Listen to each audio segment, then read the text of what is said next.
Hello and welcome back to the Voices of a Vic podcast. I'm your host, Ben Aiton, and tonight I'm delighted to say that I'm joined by Joe Thomas as we talk over last night's 3-1 victory for the Hornets over Hollywood Stars Wrexham. It's been a difficult couple of weeks for Watford.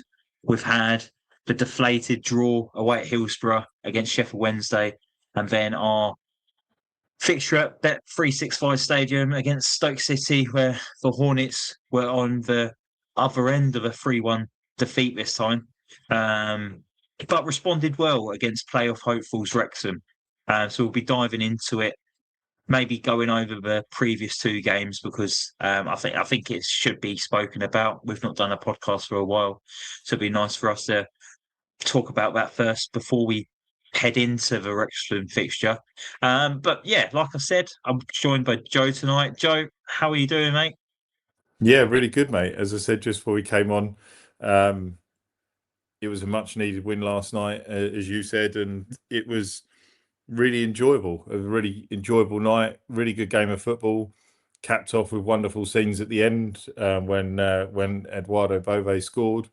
And it was just nice to hear just fans just in a buoyant and positive mood last night coming out. You know, there wasn't much negativity from people walking up Sir Elton John Way or Road or whatever it's called now.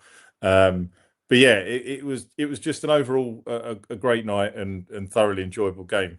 But yeah, how about yourself, mate? Are you good? Yeah, all good, mate. Just knackered. Just so much on at the moment. Went to the game last night as well. Managed to get off my couch to go to Vicarage Road to watch it because yeah, not, it was pretty empty last night, Joe, wasn't it? It wasn't a great attendance. I thought the draw of Wrexham at home would have maybe got more people going to the game, but for the people that went, were fully entertained. I really enjoyed it. It was nice to get back to the Vic and see a good performance. But yeah, I'm all good, mate. I've got no complaints. Just came back from watching my daughter play in a trial that she had. She's doing really well with her football. Currently plays for JP Pros in Hemel, which is Jordan Park's football academy, the former Watford player. Lewis Young's one of the coaches as well up there. They've got lots of good qualified coaches. And she's playing in the 5 to 7 age group at the moment. And it was a really nice moment last week. The coach came over and spoke to me. Well, spoke to my missus first because I was playing football with Isla, and they said they would like to invite her along for the girls under 9 development classes. And we were like, under 9? She's only 5. It's a big step. Took her tonight. She was nervous all day, and she was very shy and nervous about getting involved tonight. And it took her a while to warm up and get involved, but when she got involved, she was getting stuck in. She's like a little Rottweiler. She loves a tackle. She's like that centre midfielder, like John Eustace or Lee Williamson, or just snapping at your ankles at all opportunities. So yeah, no, it was good to see her enjoy it and come away with a smile on her face and rubbing shoulders with 9-year-olds. Oh, So yeah, that's great, mate. Really, it was really. great. Yeah, I bet she it was was thrilled as amazing. well. Yeah, no, she came away from it really enjoying it. She's a bit ratty now because she's stayed out a bit longer and it's taken longer to get to bed and get fed and that. But it's Of just a new course. routine we've got to get used to. But yeah, no, it was very rewarding and exciting. And yeah, she's gonna go along next week to see how she gets on as well. But yeah, no, there's no Amazing. pressure on me for her. I just want her to enjoy herself and enjoy football. And if she wants to follow that path, then fair play to her. But Yeah, obviously, the fantastic. coach sees potential in her and asks her along to come along to the age group four above. So fair play to her. She idolises Watford and knows all the players. And woke up today, asked me what the score was. She knows all the players. She was delighted for Bove. And then I had to watch the extended highlights this morning at like 7:10 because she wanted to watch it. So yeah, fair play. I'm all Yeah, for that. So carry on, Gil Isla. But yeah, sorry, massive off topic there.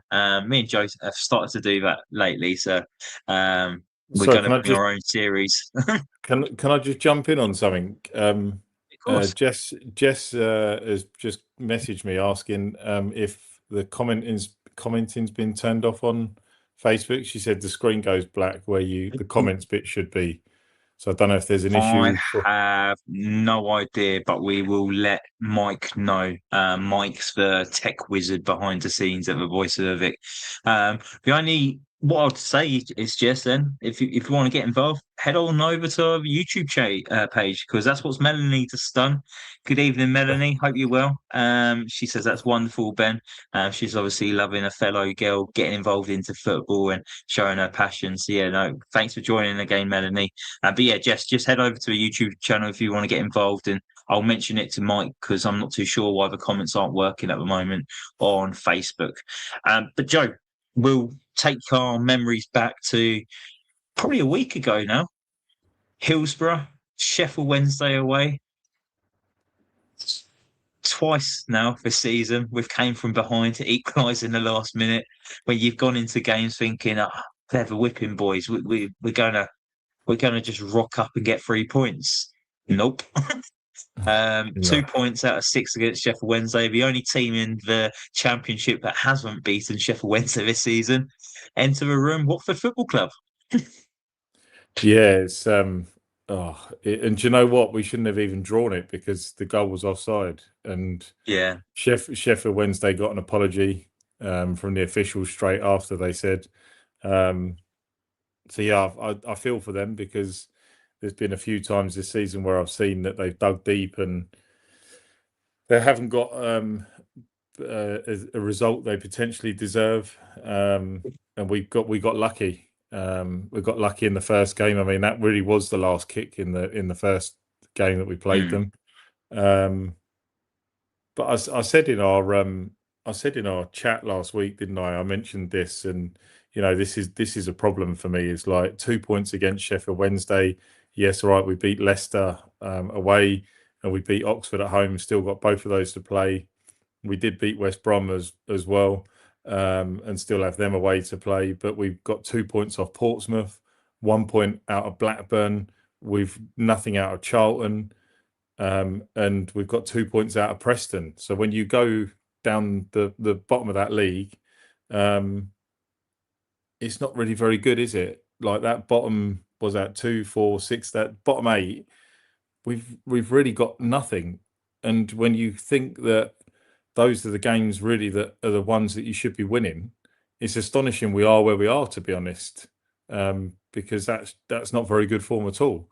But on the other hand, I did another thing I pointed out is when you look at the amount of games we've lost, we've got the fourth, 1, 2, 3, 1, 2, 3, yeah, the fourth fewest losses of the whole league. So we're not losing, we're just drawing far too many games. We've drawn 13 games, which is the joint highest in the league, along with Preston.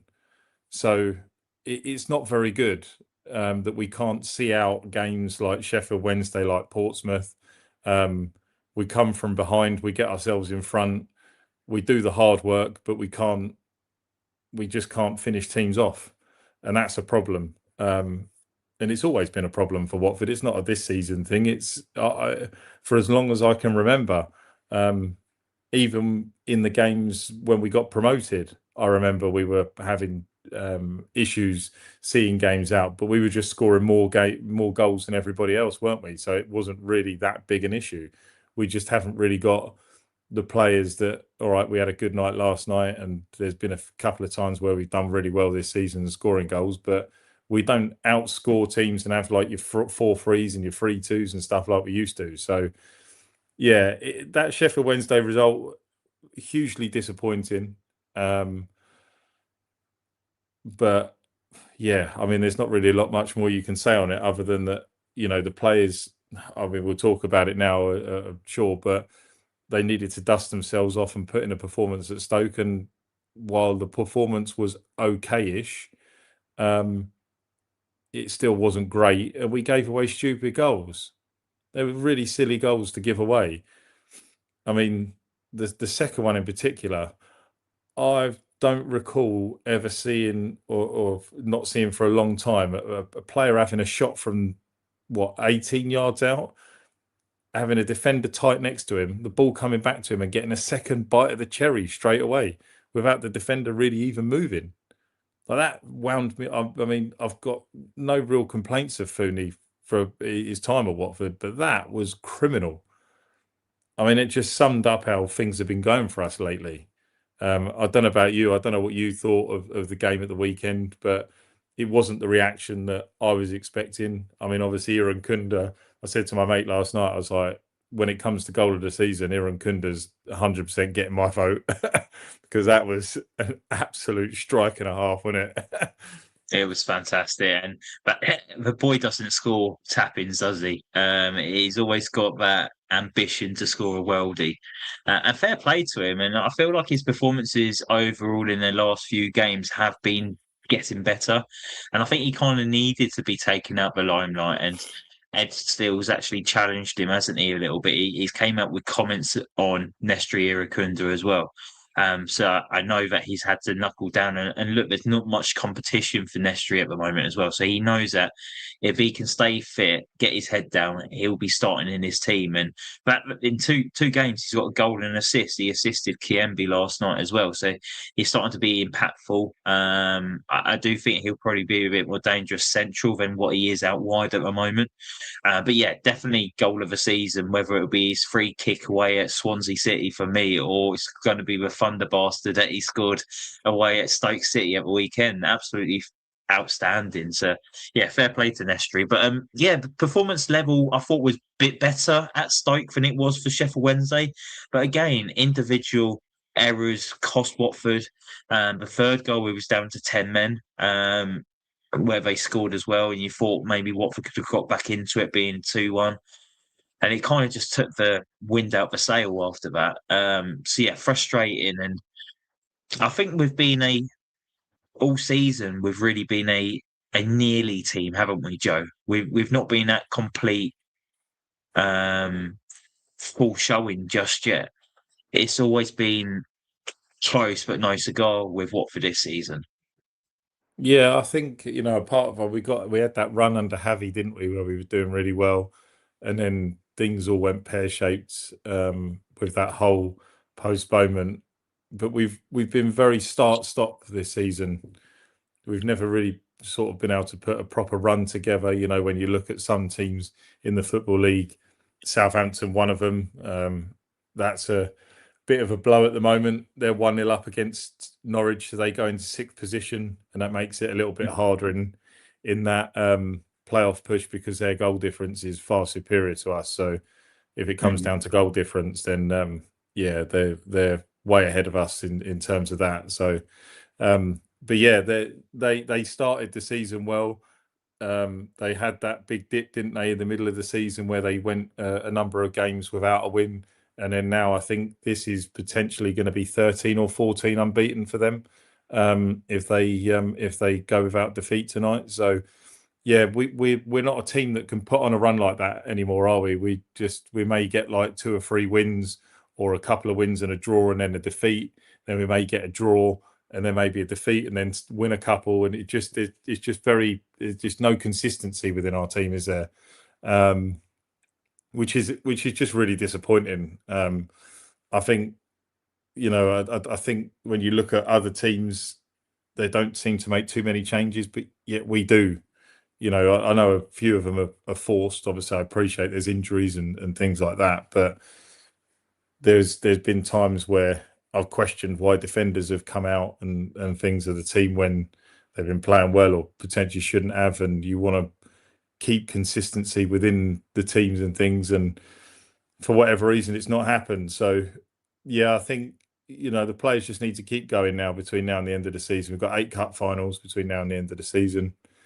I said sitting at the start of the game yesterday, the most Watford thing possible would be to beat Wrexham and then draw or lose to Leicester on Saturday. And you just obviously we've got that great performance last night. Cue what's coming at the weekend. But yeah, I think I don't know. What do you think about how we've been this season overall. I mean, it is very start-stop, isn't it, for Watford? Yeah, I feel like we just can't get that momentum or consistency at all. There's always if some kind of injury that comes along and scalpers our form, or a managerial change, or there's just always something. I will say though, I have felt a better connection to the players this year than I have done for a long time. Then I've also enjoyed the football a bit more this season. Um, so, but am I enjoying us being where we are in the table? I'd like us to be higher up the table, don't get me wrong, but all I wanted for this season is for us to compete and to be in and around the mix come the end of the season. And at the moment, 5 points off the playoffs. I don't know if that's even more now, Joe, because of Southampton being 1-0 up, but we are in for a shout still to take it to maybe the last 2, 3 games of the season. And that would do me. I just want to go to games and enjoy it. I know getting into the playoffs and fighting for promotion will be extremely tough, and I'm not sure if we are ready to get promoted to compete in the Premier League. But as a football club, I think we need promotion to just get rid of Gino Pozzo. So it's a difficult one, but yeah, I've enjoyed it. I think it's been a good season. I know the standard's not been as good, but it's been an enjoyable season still. With the results at the weekend, Joe, and obviously last night's result, which we'll talk about in a little bit. You said how Javi Gracia, he obviously got a good run of form for Watford in those 4 games, and we shot up the table. Looking at the fixtures for Watford's coming up, we've actually got some favourable fixtures coming up. I think we've got Leicester City, then QPR, Oxford and Charlton. Charlton and Oxford, yeah. So, all 4 games are potentially winnable. And off the back of last night's result as well, confidence should be high after last night's result because it was a really good performance. But those other 4 fixtures coming up as well, with 8 cup finals, those 4 are massive to get that momentum and to close the gap on the playoff teams. Yeah, my only concern with that is the international break, because I think that's, We've you been know, here before, haven't we? yeah, we could get a great win on Saturday against Leicester, and we go, oh, that's great, two good home wins, and then we look at the fixtures after the break again. We, like you say, we've got those 3 games. Because we've had the break in games, you just, when you're winning, you want to just keep playing. Like, players just want to get back out on the pitch because they're breeding confidence. When you've got a break, there's a lot of time to dwell on things. There's a lot of time to mull over what's going to happen the next game, who might play, who might not play. Someone could get injured in training. Obviously, not to say that wouldn't happen if, there's no break, but there's things that can happen over a break. And yeah, I just think that QPR game is really winnable. It really is a winnable game for us. They're playing for nothing. They've been awful for a long time in the league. I actually, my cousin's a QPR fan. I've been winding him up saying you might be, they're loitering around an area where if they had a couple more bad results, they could be in the mix in the relegation scrap that's currently going on. So, they need to be careful themselves, really. But yeah, we should be going to a club like that and doing and coming away with 3 points. But as we know with Watford, I'll be completely honest. Apart from that 2010 victory, I can't remember the last time we went to QPR and sorry, we did under Livermore when Livermore got the 2 goals. But other than the Livermore one and that one, as I say, where Danny Graham got the couple of goals back in 2010, I can't remember winning a game at QPR. Like, we are terrible there.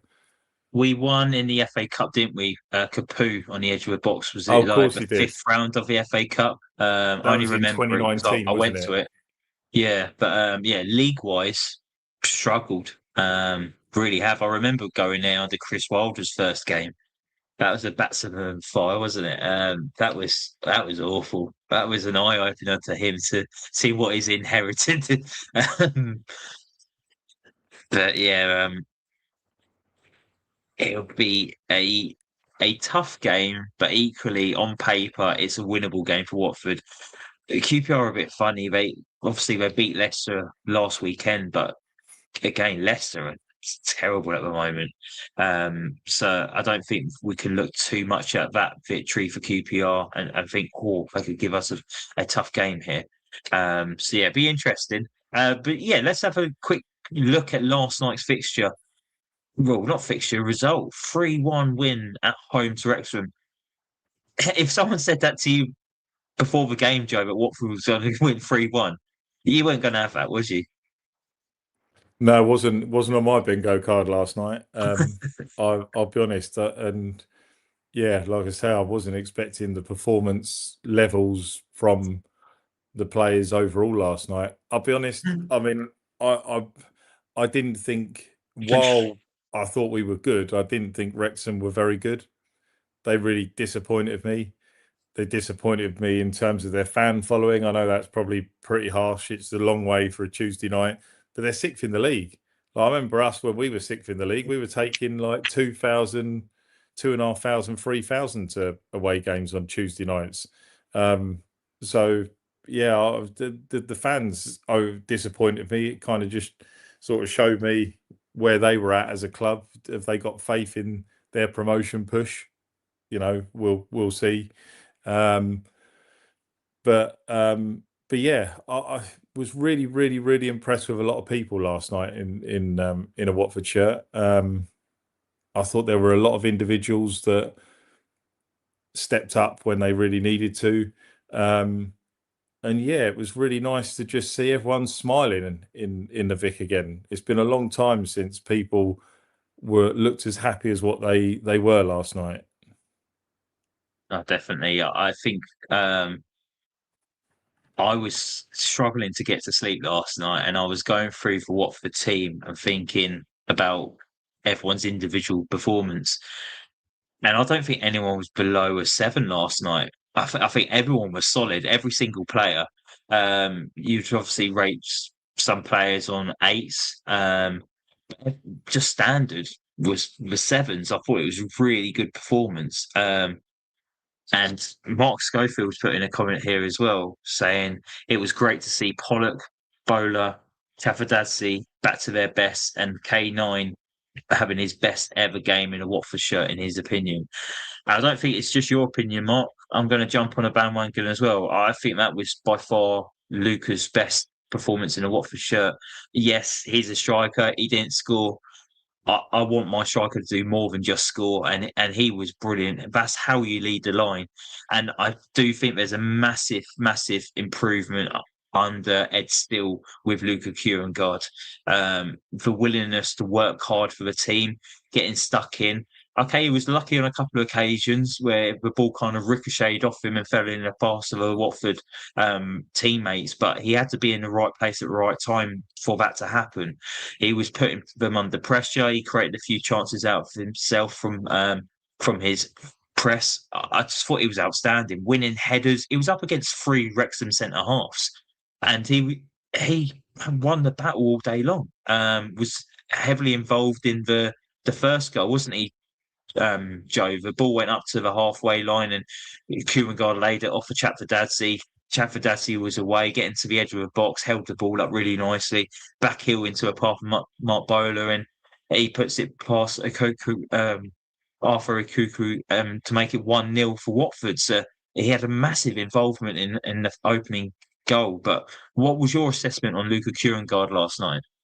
Yeah, I agree with everything you said. I mean, there was a couple of things, like, as you said, you want his work rate to be good other than just scoring. But I don't know if you remember when Chakvetadze hit the crossbar with that shot. He had the ball Yeah, down in the corner, and yeah, he fought hard to keep the ball. He fell over. He kept the ball at his feet. He got up and he managed to get the pass away to Georgie, didn't he?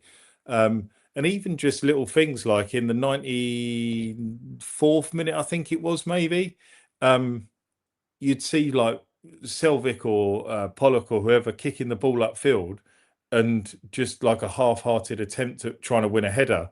But he actually won the header last night, and he managed to put the ball out to I think it would have been Bola maybe on the left, to Dembele to bring the ball into the corner. He was just winning those things that he hasn't been doing consistently for us, and it was just his off the ball work rate as well. He was just everywhere last night. I was really, really, really impressed with him, and it just showed the potential that he has got to be a really good quality striker for us.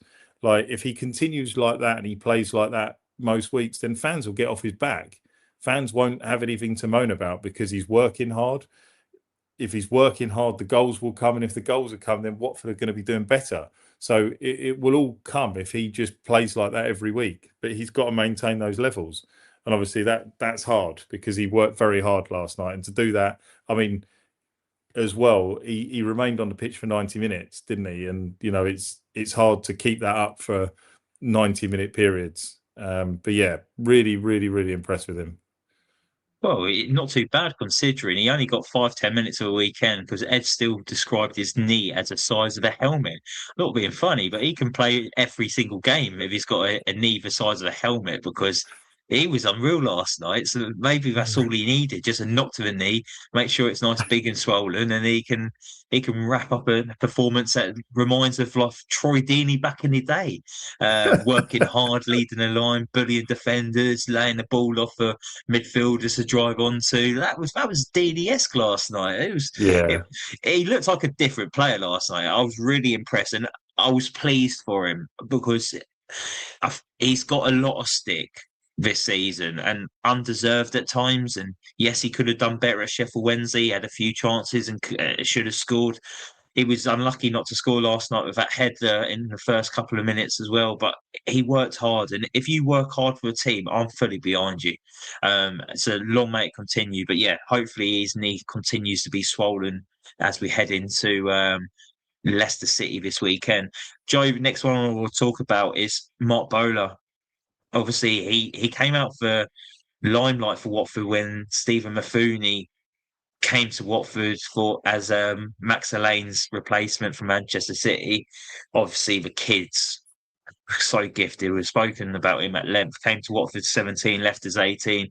He's an England international in the waiting. He's that good, so composed.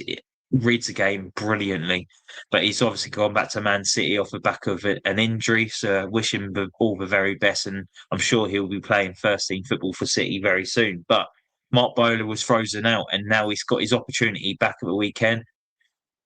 And he was very strong last night. I thought he defended very well in the second half against Kabore. Is it the guy who came off the oh, bench who was Issa ex-Luton? Kabore. Yeah, Yeah, I thought he marked him superbly. Because it's down my side where I sit in the Elton John stand, and I was just watching him, and he was outstanding. But Marc Bola, he was up there before he came out of the team as maybe a player of the season contender, and his performance last night it shows why he should be up there still. Because again, it was outstanding, and maybe all he needed to do was have an argument with some away fans at Stoke away to get his blood boiling, and so he could score that goal last night. yeah, yeah. He was very impressive last night, and it was nice. It was nice to see him not only when he got forward, just to be shooting as well. Like there's been times where he's got forward and he's just not had those shots. But as I said last night to my friend, I was like, if you shoot in situations like that, the ball can go anywhere, and obviously it did. It just took a little nick and just took that little rise up from hitting the Wrexham defender's foot, and the keeper had no chance. So yeah, great to see him score. But his defensive work was brilliant last night. He was everywhere at the back, and I was very, very impressed. And like you say, he'll be up there for player of the season, definitely. Yeah, I think players have struggled for consistency, and I was thinking about it last night. Who would my player of the season be at the moment? Because all of the players have gone off the boil at some point, or they've been injured and then struggled to come back in. I don't think we've had that consistent one player throughout the whole season. I think the three people up there for me at the moment is obviously Marc Bola, Imran Loser, and Matty Pollock. But all of them have picked up an injury at one point, or gone off the boil, or out of form, out of the team. And I don't think there's one that's consistently performing week in, week out just yet. Who would potentially be your player of the season so far? If I had a gun to my head, I don't think I could give it to Imran Loser because I feel like he's gone missing in the last 2 months. It would have to be a flip of a coin between Marc Bola and Matty Pollock for me. Yeah, I agree with you. As much as I love Loser, and I'm a huge fan of Imran Loser. I don't think I could give it to him either at the moment. I don't think the last, probably 8 to 10 weeks, I don't think he's been as good as what he was in the start of the season. It's a really tough one, that. Jeff says Ngakia, but again, there's another one who's gone off the boil because he's picked up injuries in the last few weeks as well. So over the course of a whole season, Ngakia, best season for Ngakia, but I'm not too sure Yeah, player of the season. I'm Jeff gonna. said Jeremy is player of the season. I think he's on about Patrice, Jeremy Patrice. Do you know what? If I was going to give it to anybody at the moment, I'd be giving it to Matty Pollock. I think that Oh, would be my pick.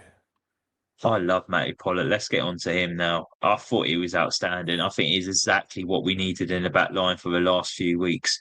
I put a tweet out against Stoke, and Gobler is a good player, but he frustrates me with how he throws himself to the floor. And I felt last night, as well as he defended for 90 minutes, he could have potentially cost us a goal when he threw himself to the floor, holding his face when Wrexham were on the attack. Even Ed Still was shouting at him to get back up on his feet. And he's got that European mentality of like a little bit of contact, hold your face, see if you can get a reaction, like a foul. You're not going to get that in English football. So just buck up your ideas, get back on your feet, drop in the back line and help your team defend. And I can't overlook that. And I feel like he's a bit rash in challenges sometimes.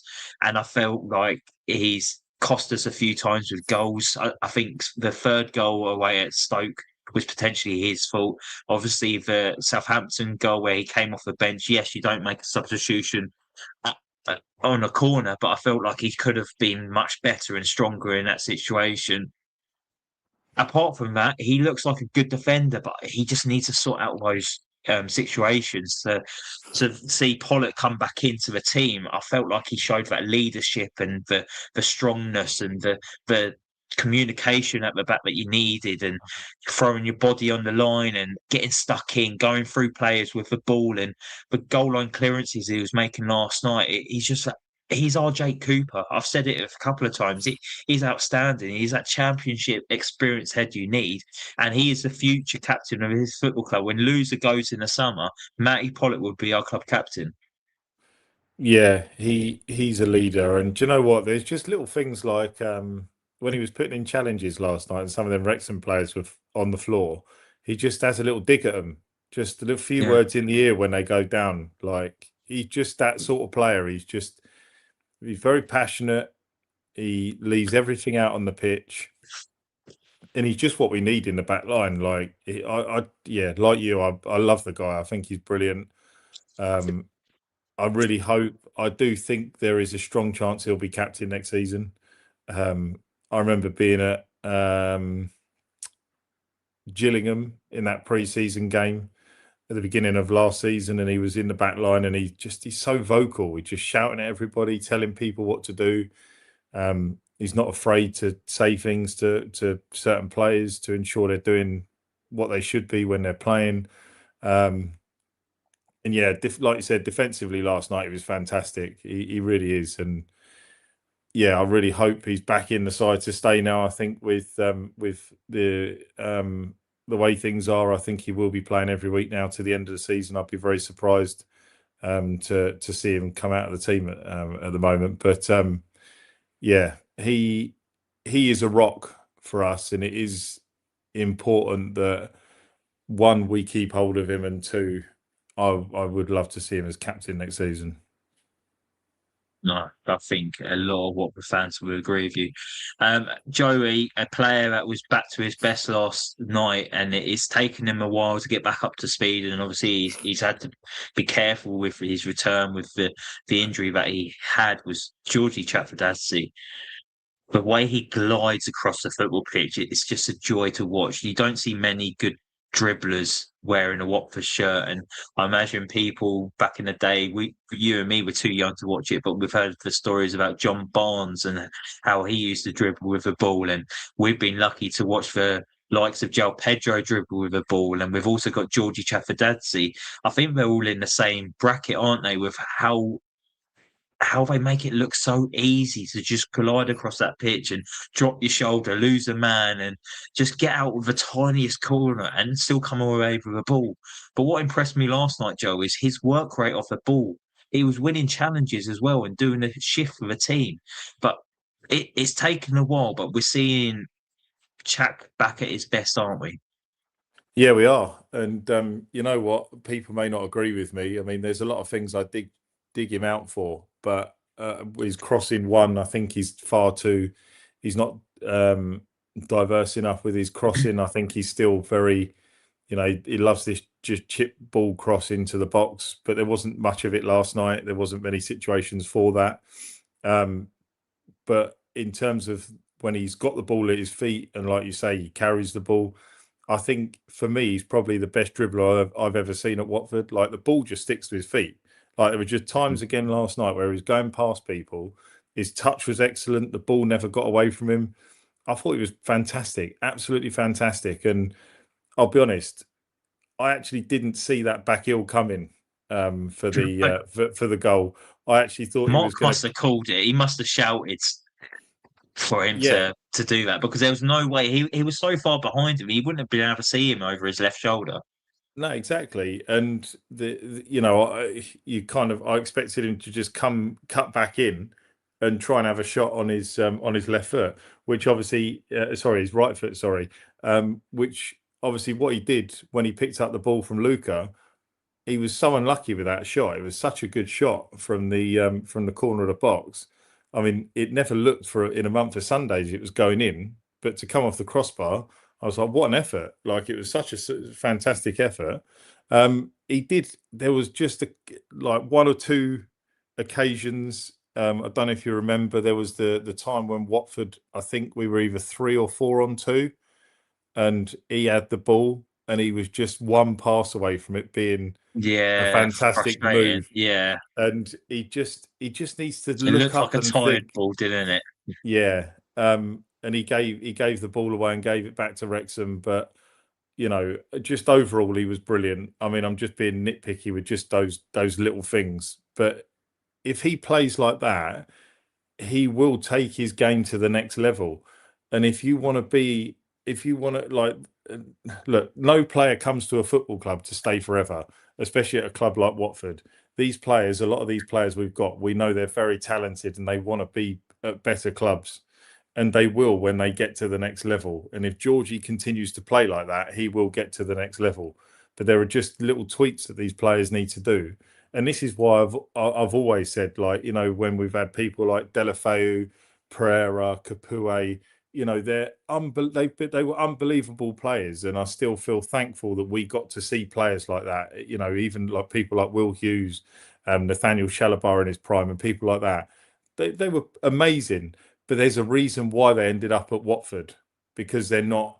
If they were that good and they were world class, they'd be going to people like Barcelona, Real Madrid, and Bayern Munich and teams like that. So while they were good for us, and they've obviously come from world class teams, they're just not the players that are like world class players that from the clubs they come from. And Georgie, if he wants to go to a top club in Europe, or a decent Premier League club like an Everton or a Brentford or a Fulham, then Decent Premier League club, and then you mentioned Everton.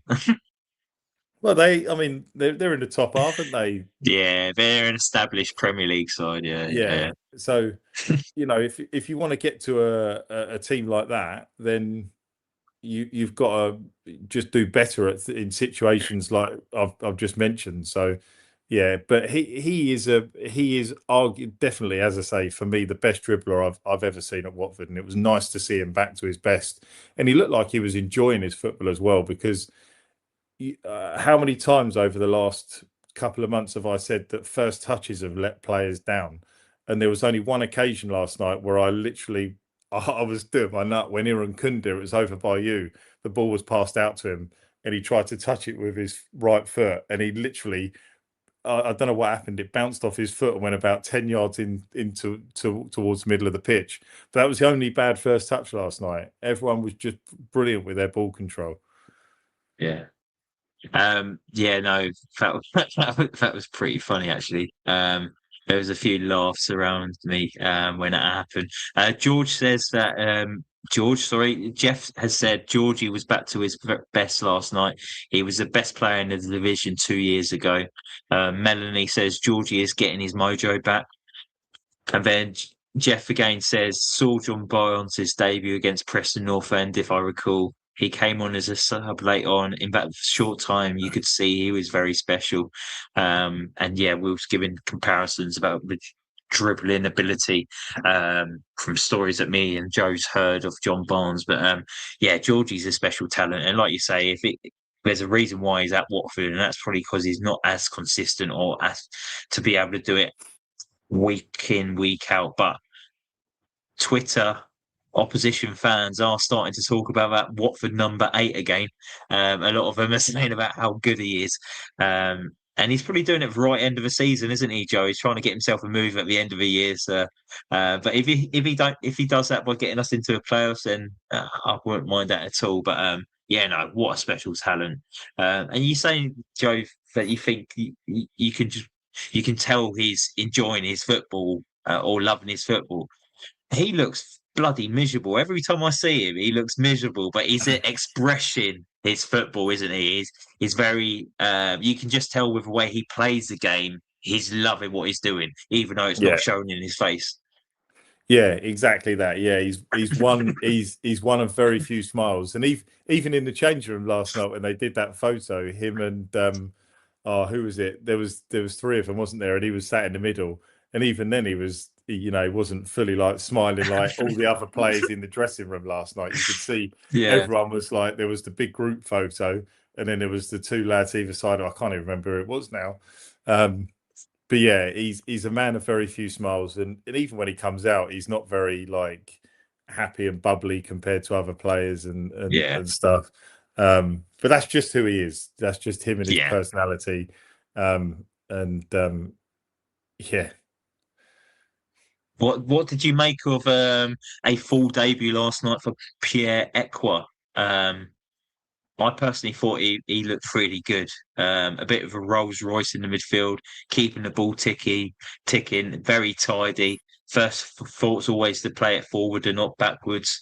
Remind me a little bit, and I might be over exaggerating myself You're here. definitely going to be on now then. Etienne Capoue vibes I was getting last night. Yeah, a little bit. A little bit. Yeah, he's highly rated. I'll say that. Like when you read reviews on him, and I read bits about him when he joined, a lot of people were speaking very highly of him. He definitely, I think, has got the attributes to be as good as that. But yeah, obviously, that was the first time I've really seen him last night, so I can't really say too much. But from what I did see of him last night, I thought he was very good. I was very impressed with him. I thought he held things up in midfield very well. It was nice to see. It was nice to actually see a midfield three that worked really well together. Jesse's going to love this, and Cam probably won't. But again, I was very impressed with Edo Kayembe last night. I thought Great. he was excellent, and there's times where he stepped up a lot more than what I kind of expected this season. I saw there was a question asked earlier in the chat. Someone said, what did they think is going to happen? Obviously, he's out of contract in the summer. It's a very good question at the moment, I think, because for what he's bringing to the team and what he's doing performance-wise, I think if I'm being completely honest, I'd actually probably keep him. I'd actually keep him at Watford next year. I know a lot of people may not agree with that, but even if he's kept at Watford as a squad player, and not playing as much as what he is at the moment, it's just something he brings, It just like he was just very calm with the ball last night, wasn't he? And I think having someone like Ekwah in midfield with him, because Ekwah didn't really push forward that much last night. He was doing a lot of the defensive work in midfield, and it just allowed Loser and Kayembe to have that freedom a little bit more last night. Because one thing I'll say is Watford don't work with a 2 in midfield. Like, it doesn't work. Watford have to have that 3. And when you get the 3 right, it just allows things to flow like it did last night. So, yeah, I think the balance was spot on. So I think it'd be interesting to see, because obviously we know Loser's not going to come out of that. Loser's not coming out of that midfield, is he? And the way Kayembe's playing, Kayembe's not coming out of it either. So it's just a toss-up for that last midfield spot. Obviously, if Ekwah carries on the way he is, then he'll carry on playing. But then obviously we've got Bove as well, haven't we? But Bove seems to be playing up on a wide position when he's coming in, and that's not really his natural position as far as I'm aware, is it? No, I think in Italy he played higher up. He played more as like an 8. But yeah, I personally thought that he would come in and play a bit deeper. So I've been quite surprised to see him play further forward. But I don't know too much of his previous career other than he's played for Roma and Fiorentina and had that horrible health issue over in Italy. But what a fantastic moment for him last night, Joe.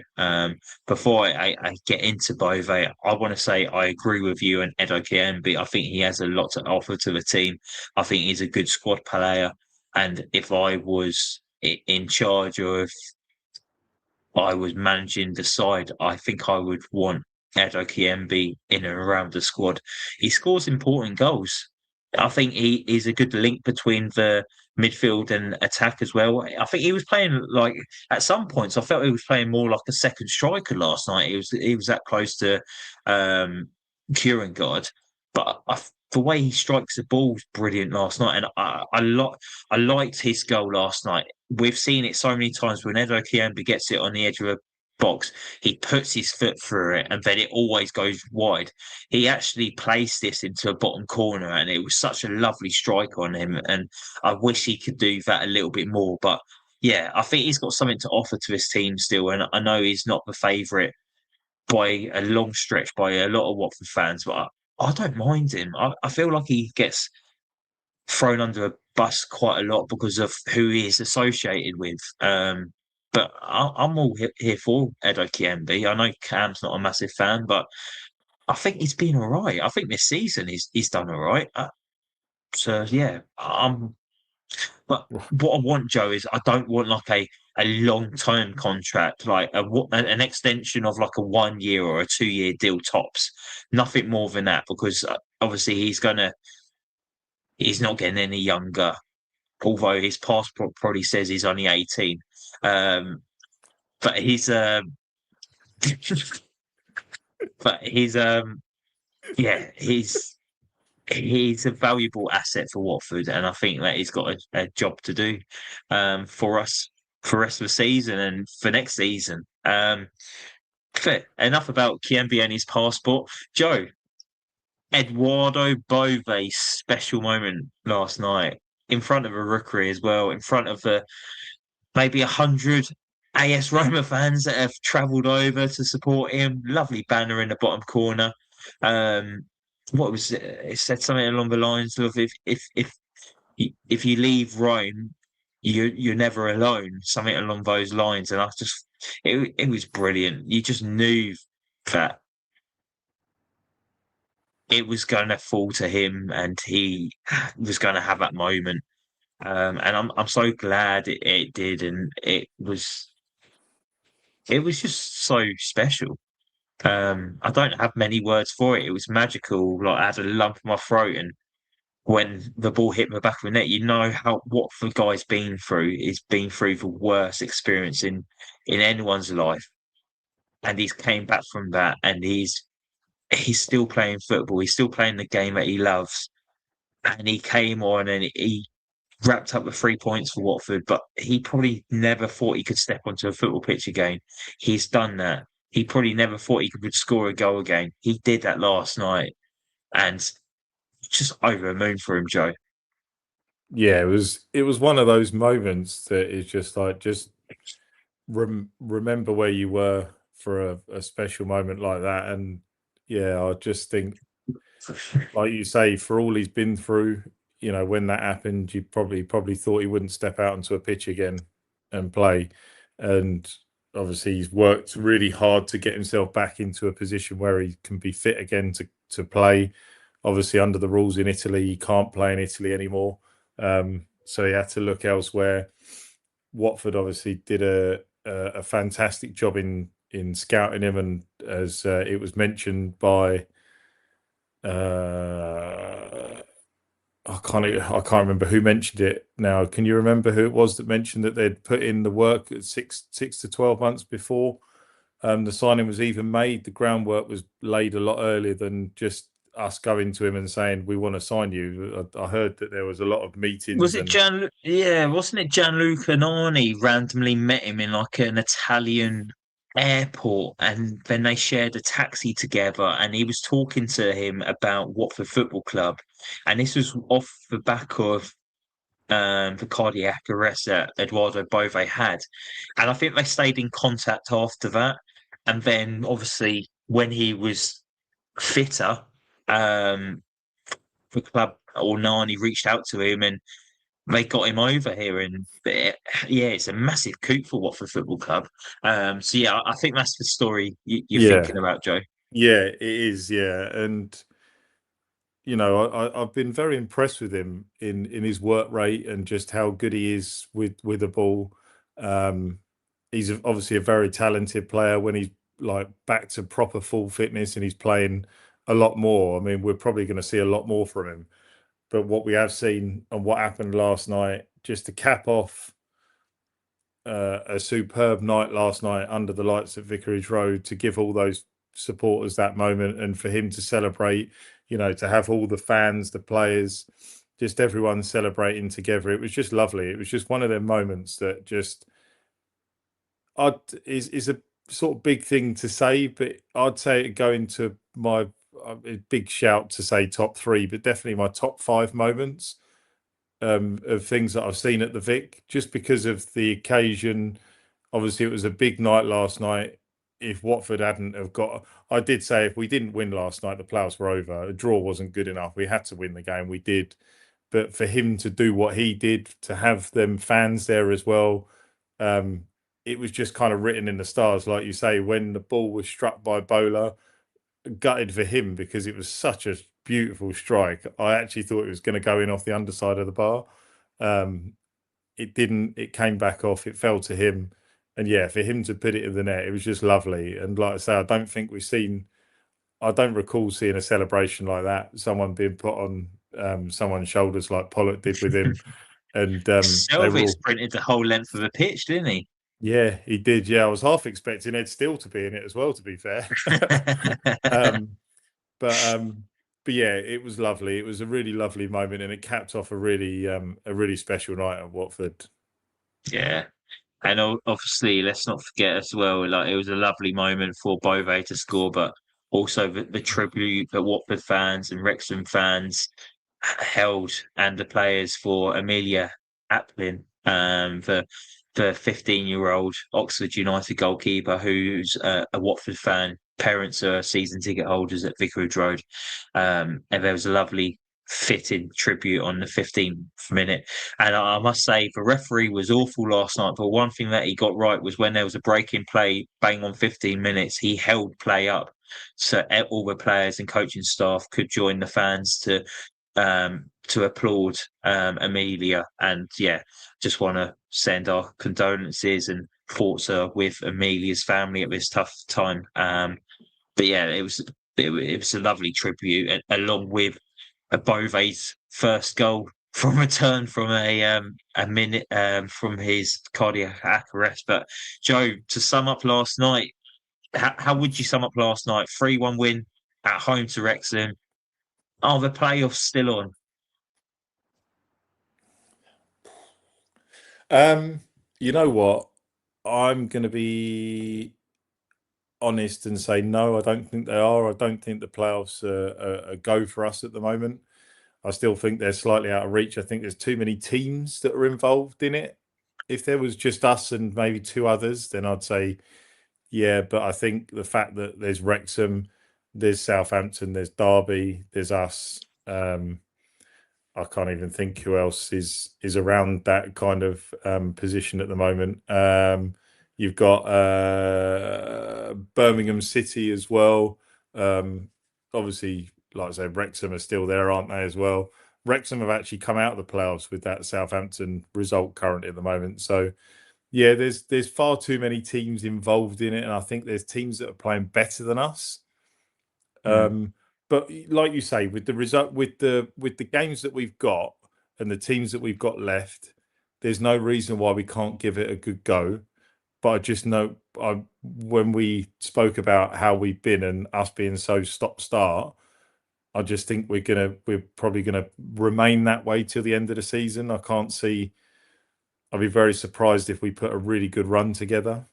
That being said, in these next 4 games that we spoke about, if we can get 10 points, then we probably leave ourselves with a great chance. I mean, obviously, we've said we've got, when we were walking back last night, with the 8 games we've got left, we said that we've got to win 6 of those to get in the playoffs with the other teams we've got around us and being we're 5 points behind, obviously. So can you realistically see Watford winning 6 games between now and the end of the season out of those 8? That's the question. That's the question you've got to ask. I mean, guys in the chat, can you see Watford winning 6 out of 8 between now and the end of the season with the teams that we've got? It's tough, isn't it? There's definitely winnable games in the final 8, but aren't we meant to play Sheffield United at home, Coventry at home, Middlesbrough away, West Brom, who are just finding a little bit of form in their relegation scrap where they need points to stay up? Like there's going to be tough fixtures coming up. I think the next 4 games for Watford are winnable games. The 4 afterwards are very difficult. Yeah, well, that's what I mean. Let's just say, theoretically speaking, if we were to get 4 wins out of 4 now in the games that we said we can win, which we can easily do because they're teams that aren't doing well. If we get those 4 wins, we need 2 then out of the remaining 4 fixtures, potentially, depending on what other teams are doing. Those 4 games are tough in Sheffield United, West Brom, Middlesbrough, and Coventry. Yeah. For some, the problem I got with the Borough one, a lot of people are saying they'll be out of sight. I don't think they're going to be out of sight. I actually think Borough are going to drop into the playoffs. I think Borough are going to come out of the top 2. So that game isn't going to be a nothing game for me. So they're going to still be in the mix. They're still going to be wanting to win because they're going to want to remain consistent going into the playoffs. So that's going to be a tough fixture. The only game that is probably going to potentially be easy for us going into the end of the season is Coventry, because Coventry will have won the league. So they're just going to be coming for a party. So they're probably not going to care either way. Obviously, they'll want to finish the season on a high. But at the same time, it's a game at Vicarage Road, and we know we're good at home. So, yeah, for me, I would love to see us get in the playoffs. Don't get me wrong. But on the other hand, when I look at the teams that are in the playoffs, Ipswich, Millwall, Hull, they're tough. They're tough teams. They're tough games, and I just think that it's just a step too far for us at the moment. Because if we were to play Millwall over 2 legs, do we have a chance? No, I don't think we do. Like they're playing really well. They just look like a good side. We spoke about them earlier in the season, didn't we? They look like a complete football team at the moment. Ipswich are now getting a bit of form, so if they'll probably sneak in. I think they'll be the team that goes up automatic. And would we beat Borough over 2 legs? I don't know. What do you think? I mean, I've gone on a bit there, but what do you think? Do we have a chance? What I want to say is first is I'm feeling quite smug about Millwall at the moment because I got laughed in the prediction podcast when I was the only one that said Millwall for promotion this season. I saw what they did last year. They've added to it. They've got a great manager, and they're up there. So I'm enjoying this. It's a much better shout than Mike saying Birmingham City for promotion when they got relegated down to League One. But of course, yeah, I think last night's result against Wrexham has given us that chance still. Like you said, if we lost last night, dead and buried, playoff hopes are gone. Last night, it opens that door just slightly. There's a glimmer of light coming through and a glimmer of hope that Watford fans think that something could potentially happen. But for us to win these games, we need the teams above us to drop points, and that's what I don't see happening too much. Like you said, Southampton, great run of form. There's always that one team that leave it at the right time to stake their claim to get into the playoff. And if it wasn't Southampton, I would have said maybe Norwich City, but obviously they're playing each other tonight because Norwich are on a great run of form and they'll be up there next season under Clement. But yeah, Southampton are going to be that team to beat now. And I think they're not going to finish sixth. I think they'll probably finish fifth, fourth, or fifth. I think the team that potentially could slip out of the playoffs will be Hull City. So I think all eyes need to be on Hull, really. But it's going to be I, tight, mate. But I, what I will say is we've got a chance. I t- Win against Leicester at home this weekend, that chance is still alive. Get that momentum going, get that confidence going, and kick on. well, one thing I will just say, and I didn't realise this because I haven't looked at too many fixtures ahead for other clubs, but Southampton have got Oxford on Saturday at home, so it's a winnable game for them. We've also got a winnable home game, so keep it 5 points. Their next 2 games after that in the Championship are Wrexham away and Derby at home, and they're 3 teams that are around us, and obviously they can't all win. And with us having the Wrexham games on a Tuesday night, so that must be because Southampton are playing Arsenal, aren't they, in the FA Cup, which again is going to hamper them a little bit because they're not playing over the Easter weekend. So it's an opportunity for Watford to get points or other teams around them to get points on the board, and that puts the pressure on Southampton because they've then got to play catch up. They've also got to play Swansea away, and Swansea are doing all right now. Bristol City, they're a very up and down team. They have got to play Blackburn. They've also got to play Ipswich as well, Southampton. So they've got some tough fixtures, some really tough fixtures still. So I've said they'll probably sneak in. They might not do.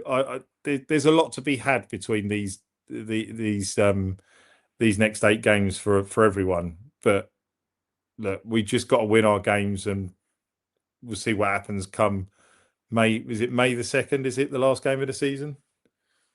Yeah, I'm gutted I can't make the last game of the season. There's a couple of fixtures I can't make. I've got lots going on at the moment. So yeah, I can't make the Sheffield United game or the Coventry game. So yeah, I've only got 2 more home games left. So one of them being this Saturday's. Before we wrap it up, I'm just going to read through a few comments that have came in regarding what we've been discussing. Mark Schofield says, if we play like we did last night and get Ngakia, Bar and Mama back ASAP, we've got a chance. And that's it, Joe, as well. International break coming up. We've got players coming back from injuries. adding to the squad, I think that's only going to help us as well. Mark also says, sorry, I don't rate Hull at all. Millwall might get top two. We beat Borough 3-0. Yeah, we've already beaten Borough 3-0 at home, didn't we? That was a fantastic performance of the season, really. Mark says we have the best squad in the division in his opinion. Unfortunately, we have been too inconsistent and got too many injuries. And I think that's just what Watford have been like the last few years, inconsistent and always injuries hampering our season. But yeah, I think we'll wrap it up there, everyone. So thank you so much for joining me and Joe tonight. Joe, thank you for joining me as well. Really appreciate your support. But yeah, thank you for watching tonight, getting involved in the comments. Really appreciate it. Make sure you hit that like button and the subscribe button if you don't already on YouTube. And then, yeah, get involved in the comments as well. We do make sure we do read all your comments. And yeah, we'll be back Sunday evening to discuss the upcoming game at Vicarage Road against Leicester City. Can Watford make it back-to-back victories, or will our season fizzle out with another performance similar to Sheffield Wednesday and Stoke City? We hope not. But yeah, we'll see you guys soon. Take care and come on, you Horns.